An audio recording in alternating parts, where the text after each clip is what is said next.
আজকে সকাল থেকে উঠেই খুবই ব্যস্ত। আমি আমার মাটির জিনিসপত্রগুলোকে একটু সেবা যত্ন করতেছি। এই যে এটা সিলেট থেকে আমার আগের সেগুন ফার্নিচারের বার্নিশ ছিল গ্লেজ দেওয়ার, তো এগুলো দিয়ে এগুলোকে একদম গ্লেজ দেওয়ার পর অনেক নতুন মনে হচ্ছে। আমার জিনিসগুলা কিন্তু অনেক পুরাতন নতুন মিলেই আছে। যেমন বিশেষ করে এই মিররটা অনেকেই জানতে চেয়েছিলেন, বাট এই মিররটার বয়স কিন্তু মিনিমাম 6-7 বছর। তখন আমি অঞ্জন্স থেকে নিয়েছিলাম। এখন হয়তো অনেকেই অঞ্জন্সের নাম শুনে যেতে পারেন, কিন্তু পাবেন না সেটা হয়তো, বা আমি অনেকবার গিয়েছি বাট দেখি নাই। যেমন এইটাও অনেক দিন আগের।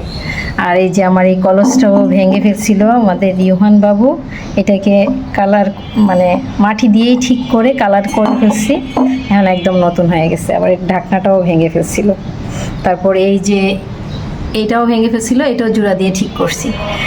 তো সবাই ভালো থাকবেন, আজকের মতো এখান থেকে বিদায় নিচ্ছি।